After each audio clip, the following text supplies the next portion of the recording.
જય શ્રી કૃષ્ણ વિદ્યાર્થી મિત્રો, હું છું નિલેશ દેસાઈ અને સ્વાગત છે તમારું આપણી YouTube channel teach and growth by નિલેશમાં.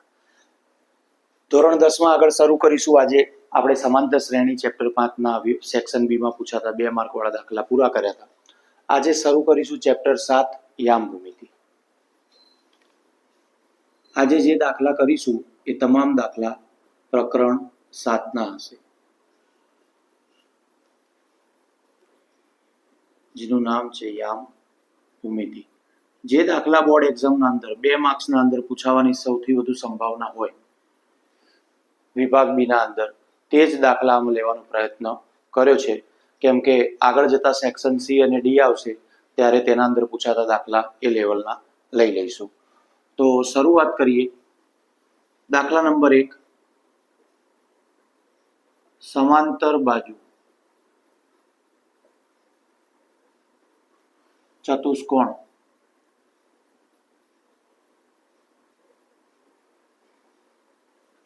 એબીસીડીના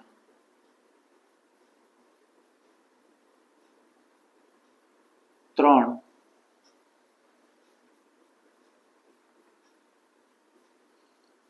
શિરોબિંદુઓ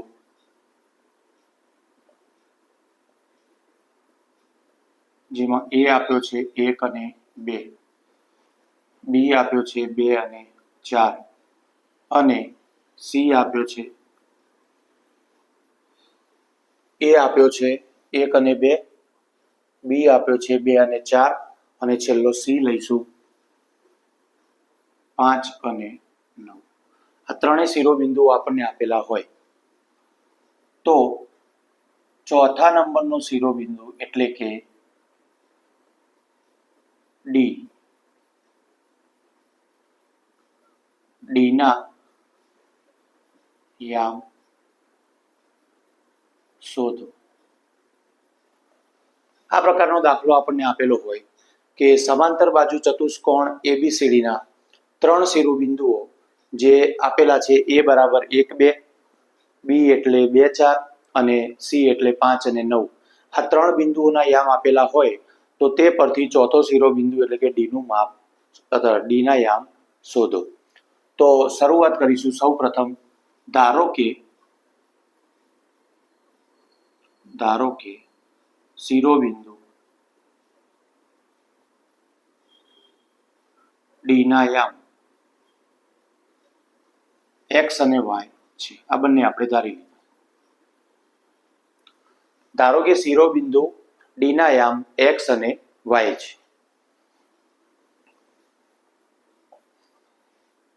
એબીસીડી ચતુષ્કોણ સમાંતર બાજુ ચતુષ્કોણ છે.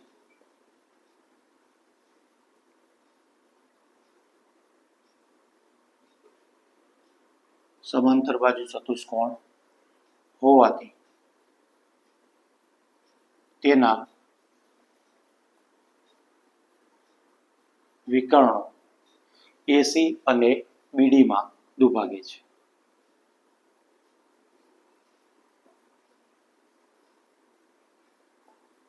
પરસ્પર એસી અને બીડી પરસ્પર દુભાગે છે.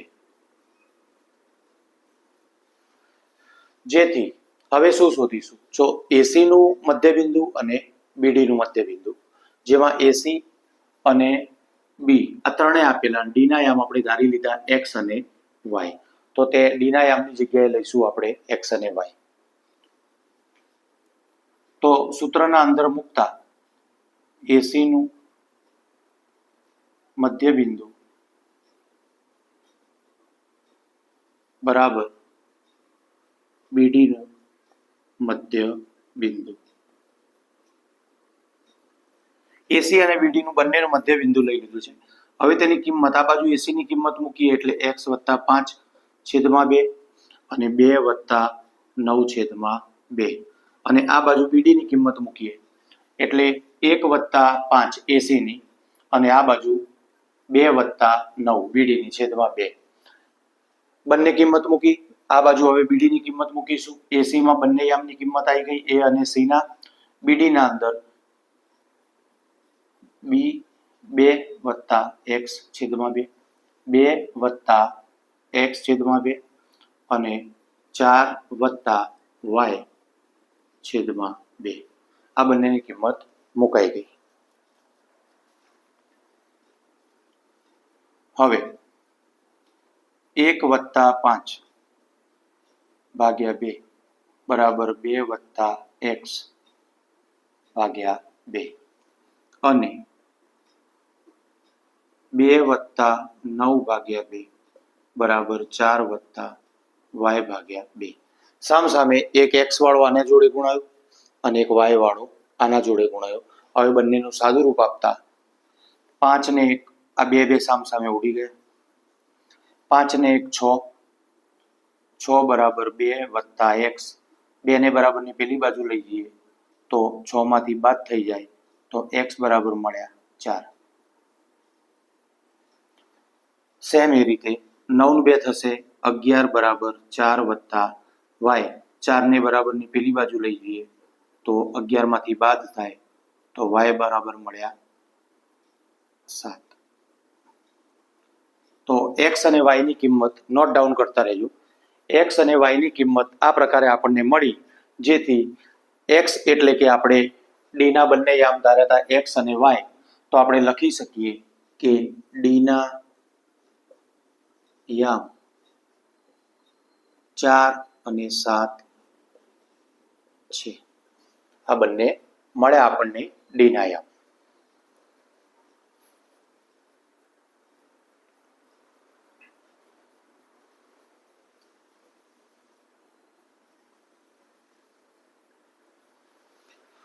નવો એક દાખલો શરૂ કરીશું. જોડે લખતા રહેજો તો સમજણ પડશે અને રિવિઝન કરવામાં પણ સરળતા રહેશે. આગળ એક દાખલો લઈશું. બિંદુ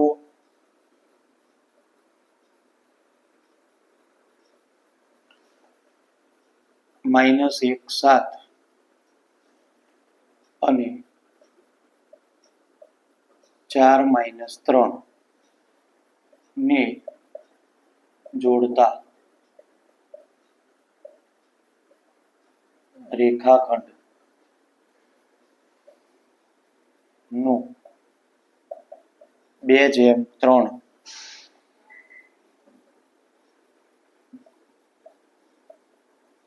ગુણોત્તરમાં વિભાજન કરતા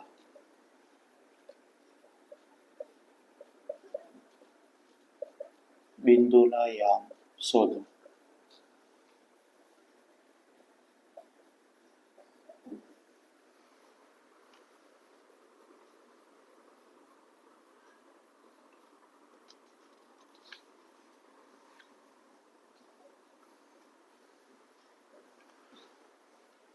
તો શરૂ કરીશું દાખલા નંબર 2. ધારો કે P એના બે યામ x અને y એ -1 7 અને 4 - 3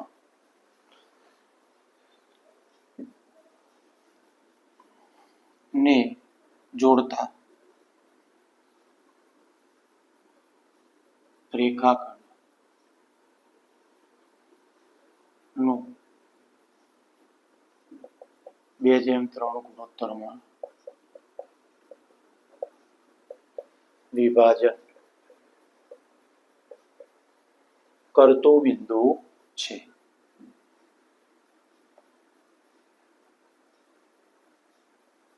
ધારો કે P જેના બે યામ x અને y એ -1 7 અને 4 - 3 ને જોડતા રેખાખંડનું 2:3 ગુણોત્તરમાં વિભાજન કરતું બિંદુ છે. તો તે પરથી આપણે મૂકીશું x બરાબર 2 કૌંસમાં x2 પ્લસ 3 કૌંસમાં x1 છેદમાં 2 વત્તા 3. 4 દુ 8 -3 એકા 3 છેદમાં 5. તો 5 બરાબર 5 એટલે થશે 1. એ જ રીતે y બરાબર 2 -3 પ્લસ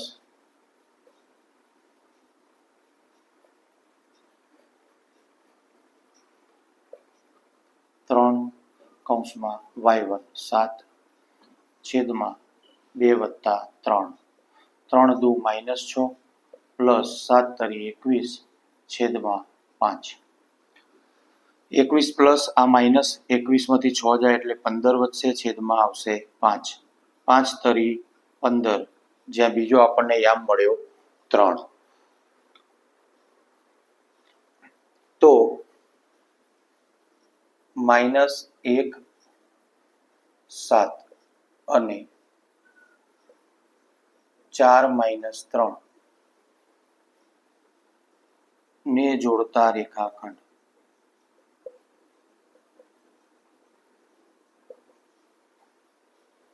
નું 2:3 ગુણોત્તરમાં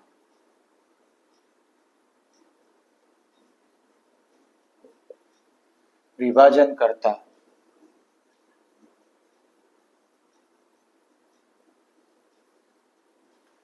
બિંદુના યામ એક મળ્યો 1 અને બીજો મળ્યો 3. 1 અને 3 છે.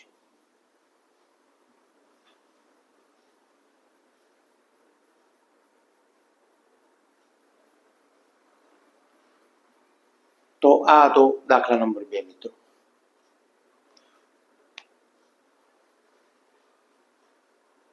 લખતા રહેશો તો આરામથી સમજી શકશો અને રિવિઝનના અંદર તકલીફ નહીં પડે. હવે પછી ચાલુ કરીશું દાખલા નંબર 3.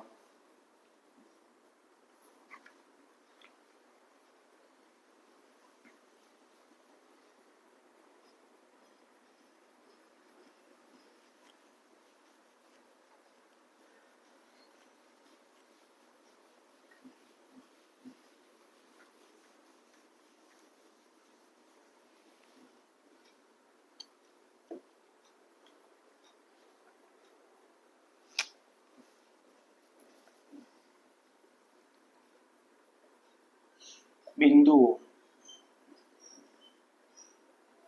A -5 અને 7 તથા B -1 અને 3 વચ્ચેનું અંતર શોધો. આ પ્રકારનો આપ્યો હોય એકદમ ઈઝી દાખલો, 2 માર્કમાં સીધો.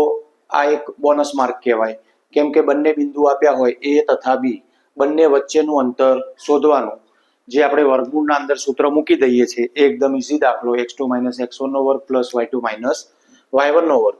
તો શરૂ કરીશું. A ની કિંમત આપણને આપી છે -5 7 અને B ની કિંમત આપી છે આપણને B એટલે કે -1 અને 3. તો જ્યાં AB ને ભેગા કરીએ તો AB બરાબર વર્ગમૂળમાં સૌ પ્રથમ લઈશું -5 એટલે કે x1 પ્લસ 1. કેમ?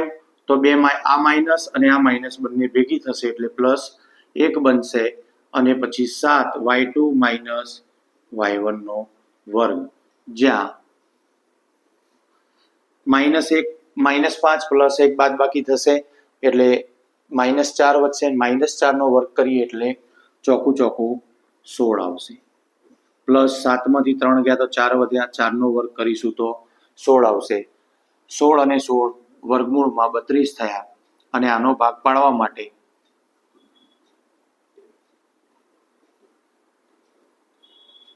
4 × 32 કરીએ, અથવા તો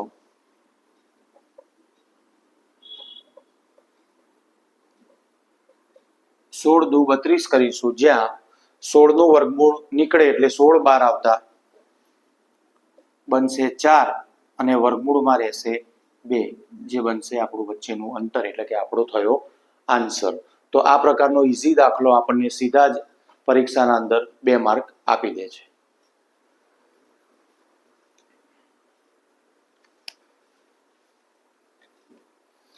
એ પરથી હવે દાખલા નંબર 4 શરૂ કરીશું.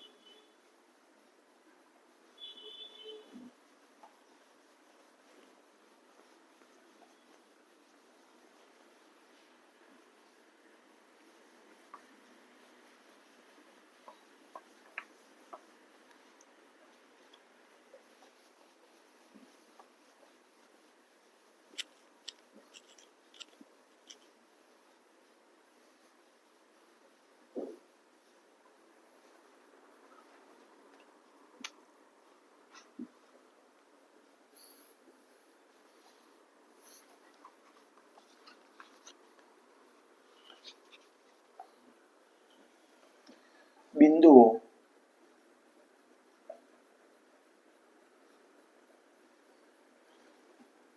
A અને B અને -A -B વચ્ચેનું અંતર શોધો.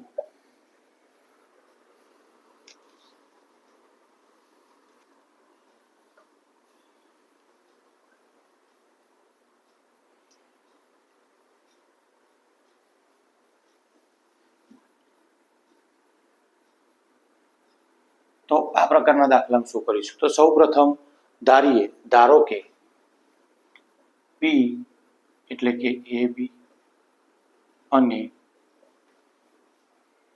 Q -A -B જે આપેલા બિંદુના યામ છે.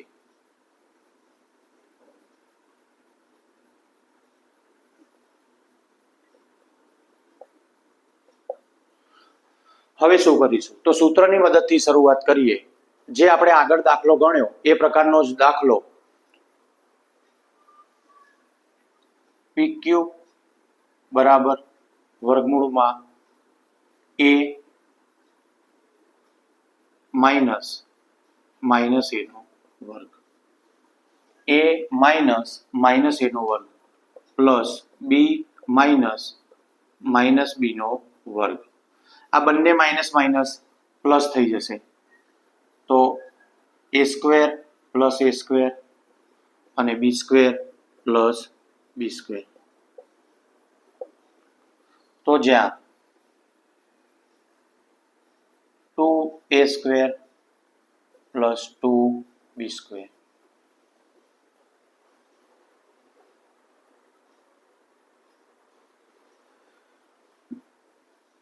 હવે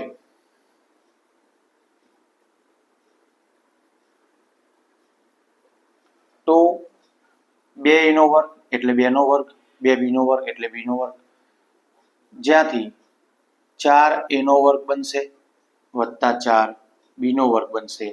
4 ને કોમન લઈએ અને એનું વર્ગમૂળ કાઢી દઈએ તો વર્ગમૂળ થશે 2 અને વર્ગના અંદર વર્ગમૂળમાં રહેશે A નો વર્ગ વત્તા B નો વર્ગ, જે થશે આપણો જવાબ.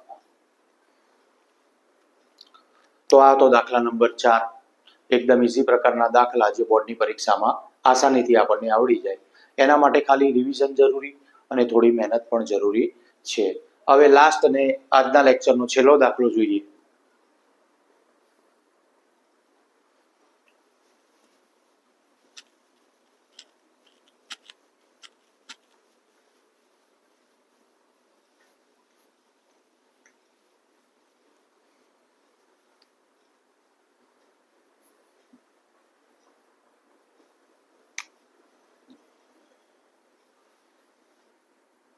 બિંદુઓ 4 અને -3 અને 8, 5 ને જોડતા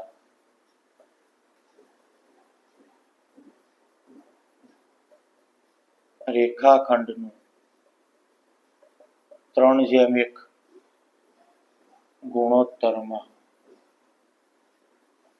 અંતઃવિભાજન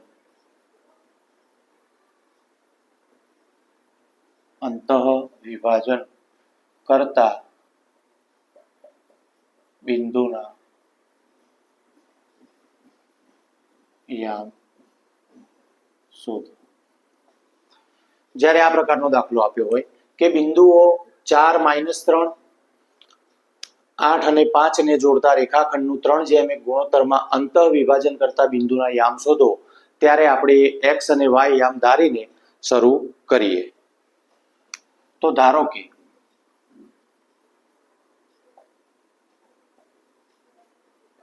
P બરાબર x, y એ માંગેલ બિંદુ છે.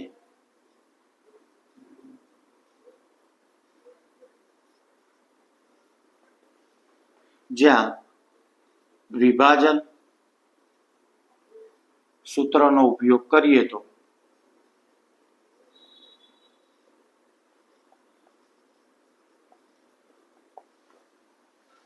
આપણને રેખાખંડના ગુણોત્તર 3 અને 3:1 વિભાજન આપેલું, બંને આપણને યામ પણ આપેલા. તે ઉપરથી આપણે વિભાજનના સૂત્રનો ઉપયોગ કરી અને x અને y ની કિંમત મેળવીએ. તો x બરાબર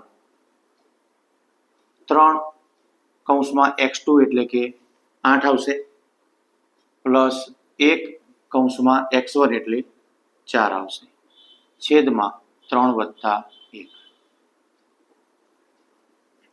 અને આ બાજુ y બરાબર 3 એટલે કે y2, પ્લસ 1 -3 છેદમાં 3 + 1. 8 તરી 24, 4 એકા 4, 24 ને 4, 24 + 4 છેદમાં 4, 24 ને 4 28 છેદમાં 4, તો 4 × 7 = 28. 5 તરી 15, 3 એકા 3 -15 એટલે માઇનસ આવશે, છેદમાં 4, 15 માંથી 3 ગયા તો 12 વધ્યા, છેદમાં 4, 4 તરી 12 તો 3, y બરાબર. તો આ રીતે આપણને મળેલ બિંદુ 7 અને 3 થશે. તો આ બે યામ મળ્યા 7 અને 3. તો આજના લેક્ચરમાં યામ ભૂમિતિ પ્રકરણ 7 ના સેક્શન બી માં પૂછાતા 2 માર્ક વાળા દાખલાના જોયા આપણે અલગ અલગ પ્રકારના. હવે પછી હજુ આગળ થોડા દાખલા બાકી છે, તો નેક્સ્ટ લેક્ચરમાં જોઈશું. ત્યાં સુધી વિડીયો પસંદ આવ્યો હોય તો લાઈક, શેર, સબસ્ક્રાઇબ કરતા રહો. અને બોર્ડ એક્ઝામના 2 મહિના બાકી છે, એના માટે એક નાનકડો પ્રયાસ છે, તો જેટલું બને એટલું શેર કરજો. અને બેસ્ટ ઓફ લક તમારી એક્ઝામની પ્રિપેરેશન માટે. Thank you.